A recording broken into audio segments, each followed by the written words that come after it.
Hello and welcome to Mercury in your chart and getting to know your Mercury. So, my name is Bridget and I am the founder of Life from the Ground Up, astrologer and coach.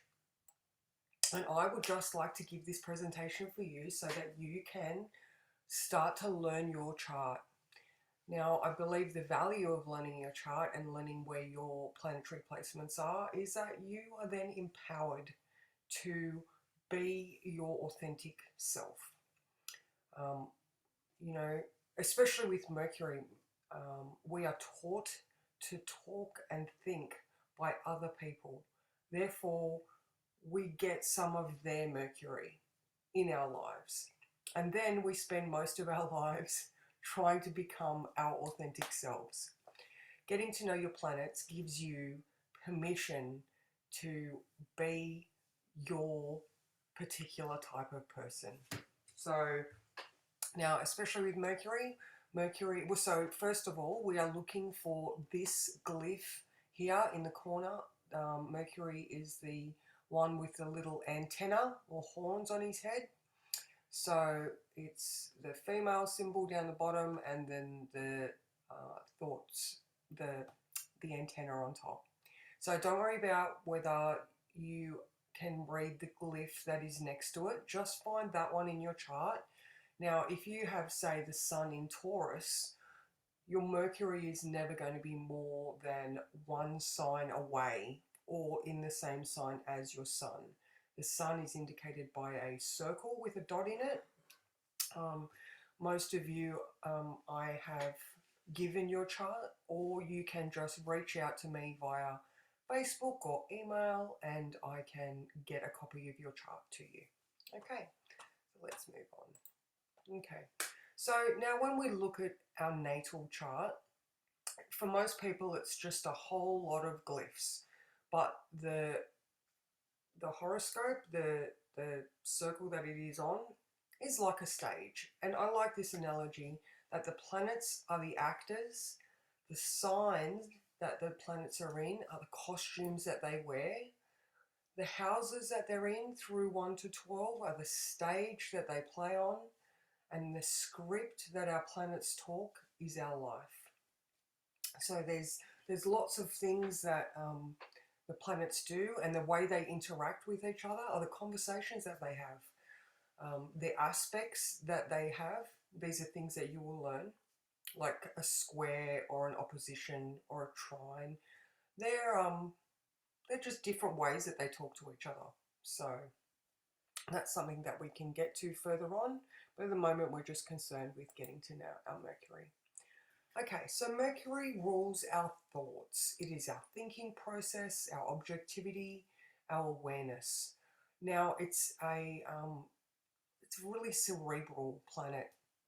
Our communication, um, like I said in the beginning, we are taught to talk and think by other people. When you get to know your Mercury, you can decipher your thoughts and objectivity as compared to, say, thinking like your mum and dad, or thinking like a person in your life that was very influential on you. We often have tapes playing in the background that are not our own. Um, okay, so Mercury is the messenger of the planets. In mythology, he's seen as Hermes with the winged feet, and he's the only god that is able to go from the heavens all the way down through to hell as a messenger. In our current lives, he rules transport, so we've got this fast movement. Computers, information, same thing. The speed of the internet and a communication. It's yeah, all the fast things, So, you know, if you have a Mercury retrograde, which is an interesting one, because usually about a third of the population, because Mercury's retrograde 3 times a year, it's like the frequency at which you talk is just off kilter to everyone else. So if you're talking to another Mercury retrograde person, they will totally understand you Whereas if you're talking to someone else who has a direct Mercury, there's a tendency for them to just not quite understand what you're talking about. So I have a good example of a husband and wife that both have Mercury retrograde. They think that they're hilarious to each other, and everyone else is just giving them the weird, don't quite get it vibe. But anyway, you get the gist. Okay, now Mercury is the closest planet to the sun, and it speeds around the sun at 48 kilometers a second when he is going full tilt. Um, Now, when he slows down from Earth's point of view, we have Mercury retrograde. I don't have a slide, which wish I did. So Mercury has an inferior conjunction when it's Earth, Mercury, Sun, and then a superior conjunction when it's Earth, Sun, Mercury. I will elaborate on that at another time, but you know, Mercury retrograde cycles are fabulous, and the older I get, the more I love them. So, Mercury ruling thoughts and creativity, Mercury retrograde is a great time for us to review any creative endeavors that we are embarking on. So, say with an 88-day cycle, 44 days to the superior conjunction approximately, we can start to implement an idea, grow that idea, and then when we get to this superior conjunction, we can act on that. And then we act on it, and then we get to the retrograde or the inferior conjunction, and then we can review again. And then the cycle starts again. You know, on a long-term plan, having periods where we can constantly review our goals is a great way for us to um, acknowledge things that aren't working quicker than, if we don't look at things, we can get all the way down the track and go, oh my God, that hasn't been working since then. So frequently using a Mercury cycle and a Mercury retrograde as a timing mechanism to stop and review all the processes that we have going on in our lives. And with Mercury retrograde, we do tend to get, with the backward motion of a planet that rules communication, we get glitches, lots of tech issues during Mercury retrograde. Our cars can break down during Mercury retrograde. So there's that transportation fast factor of it. So, there is always little hiccups around Mercury retrograde, but generally, if we live by a cycle that we acknowledge, we can lessen some of the kerfuffle that Mercury can bring us. All right. So we started the year off with a Mercury retrograde. Now this year we have, the next one is the 10th of May through to the 3rd of June. Now, just looking up at my board here. Okay. Now, even though Mercury goes retrograde on the 10th of May, it actually goes into what's called a shadow period, where it reaches the degree that it goes back to in its retrograde cycle. So that is the shadow, and then it will go forward again, and then we will leave the shadow when it has exited the other degree that it gets back to. So even though it is, a couple of weeks, it does have an extended period where it's not so bad on either side, but it's still part of the retrograde cycle. So as you can see, this one is going, not as you can see, but this next one is going to be in Taurus and Gemini. And so Mercury in Taurus is asking us to think about our comfort and security. And then it goes into Gemini, which is looking at how are we communicating our ideas. Are we doing that effectively? Is there something we need to review, make better? All the words that come with a retrograde. And then we've got September and then December. So we're starting next year with a retrograde as well. So there can be 3 or 4 cycles of Mercury retrograde in a year, just depending on which year that we are in. Okay, now when we look at any of the signs, they have both qualities and elements associated with them. So there is cardinal energy, which is houses 1, 4, 7, and 10. These are active houses. They're a doing house.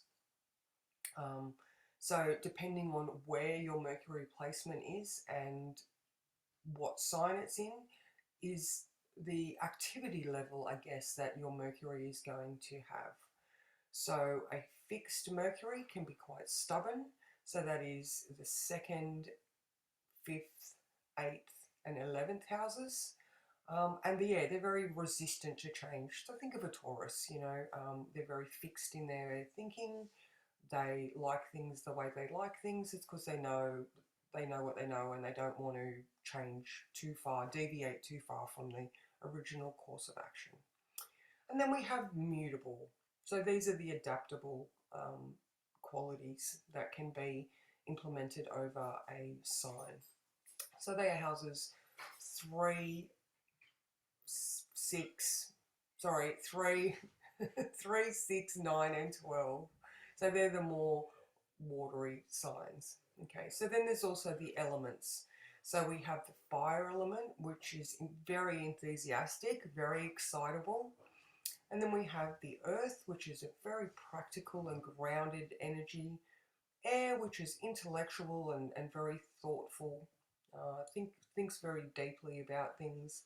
And then we have water, which is much more emotional and connected to the feels that they have.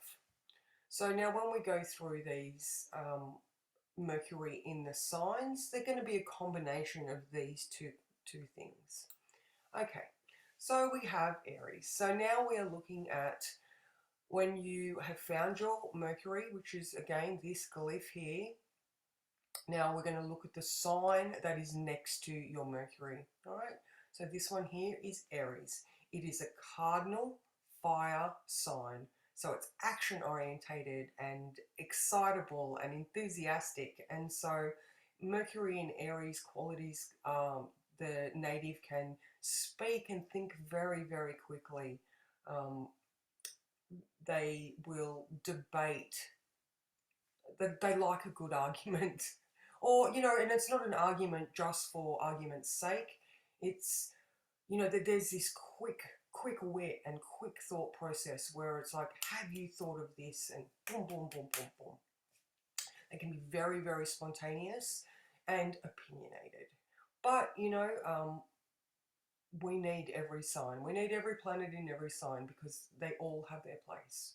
So Mercury in Aries, very, very, if it was someone who is, say, a manager, they could inspire their workers to have fun and let's go do this. Let's get there and do this. Someone who's going to, incite excitement in their people.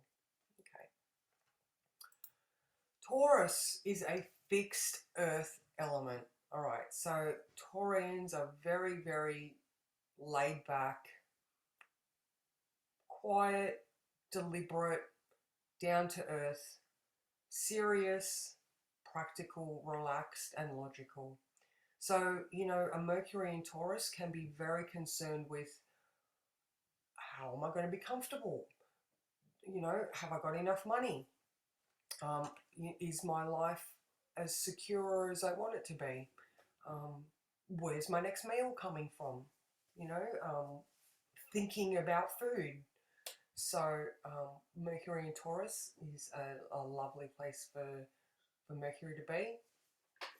Okay. Mercury in Gemini. Now, Mercury rules Gemini and it also rules Virgo. So Mercury in Gemini is a mutable, so changeable air sign. So it's a intelligent, intellectual sign.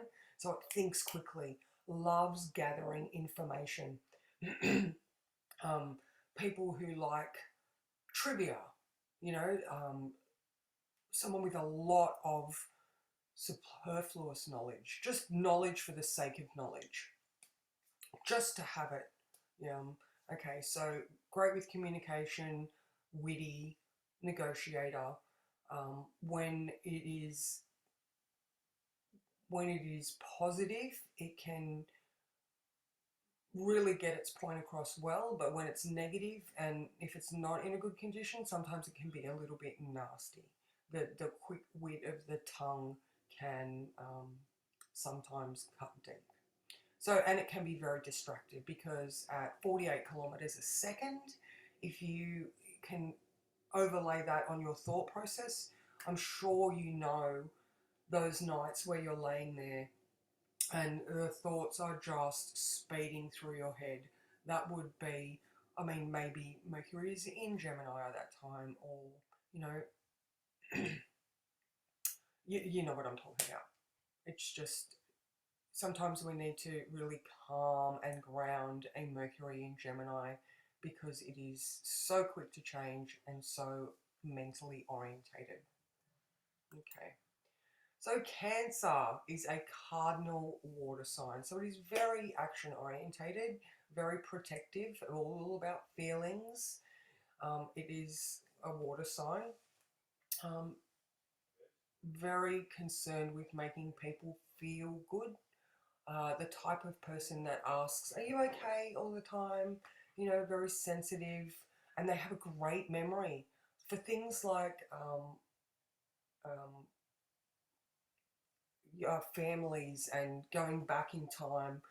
At this moment, I cannot. Ancestry. Okay, so connections, memories, ancestry, things concerning family. Okay, so that is Cancer, and same thing though, don't hurt a Cancer's feelings because they can get a little bit nippy with their claws.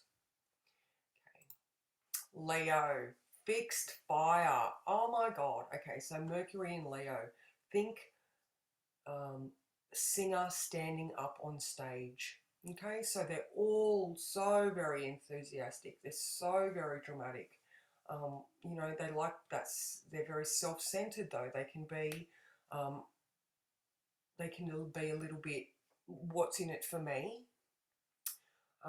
And sometimes Mercury in Leo can over elaborate on the truth, maybe just make it sound bigger and better than it is. So it's not an outright lie, but they can just, you know, put makeup on things to make it seem a lot prettier than it is. Okay, Virgo. All right, so Mercury rules Virgo, and it is a mutable earth sign. So it can be adaptable and changeable, but Mercury in Virgo is all about the details. All right, they are very committed, practical, and in the negative they can be critical, but a great Mercury in Virgo would be an accountant or someone that deals with numbers, even healthcare practitioners, because the earthiness of Mercury in Virgo, um, yeah, people who think and act in natural practitioner ways, yeah, and concerning the mental health area as well. Okay, Libra. Okay, Mercury in Libra. So it's a cardinal, action orientated air sign to do with thoughts. These guys are charismatic, very friendly, diplomatic. So somebody who has Mercury in Libra could be a good negotiator. Very much concerned with how can both sides, both parties, um, have have balance. So yeah, the in between person, the in between communicator.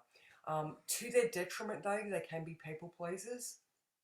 And so, depending on the stuff around it, they can do too much for other people and be not concerned about themselves enough.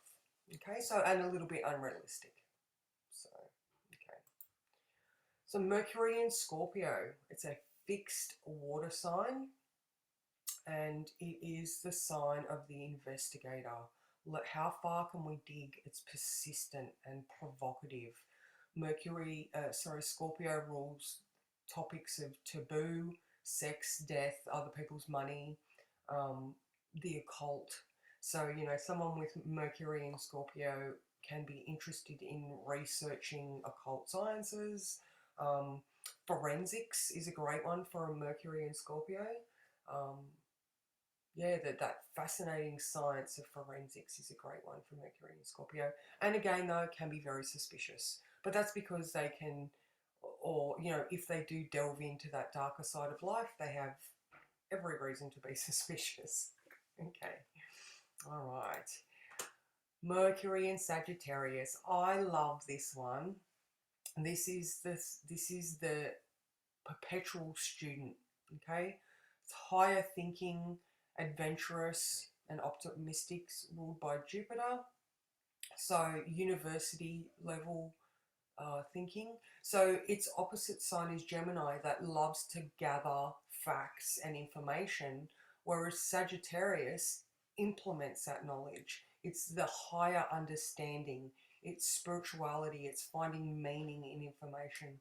Okay, and then could be, you know, one of the negative traits is arrogance, because, you know, they can possibly think that they know it all, they can see all the connections, and, you know, cannot want to listen to other people's opinions.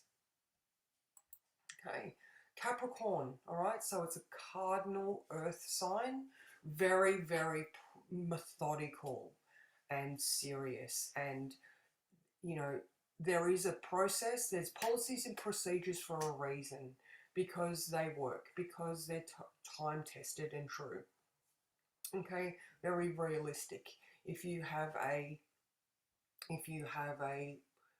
a plan that you want someone to have a look over and give you an honest opinion about, go find someone with Mercury in Capricorn, and they'll be able to suss out whether it's grounded in reality, or, you know, um, they might be able to see things in there that you can't consider if, you know, say you've got a Mercury in Pisces and you're a little bit ungrounded. So that can be a bit pushy though. So think CEO, think corporate know-it-all in a sense.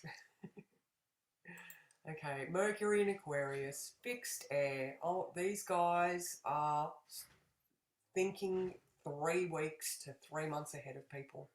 Okay, they're very concerned with the health of society, so very humanitarian. How can we do this better for the people? Inventive, let's come up with new and different ways to do things. And yeah, original thinkers. Think the crazy, think the crazy um, uh, inventor. Okay, they can be, even just saying that, they can get very distracted. It's a fixed air sign. Okay, and now we have Pisces, which is a mutable water sign. So it's a very intuitive, empathetic sign.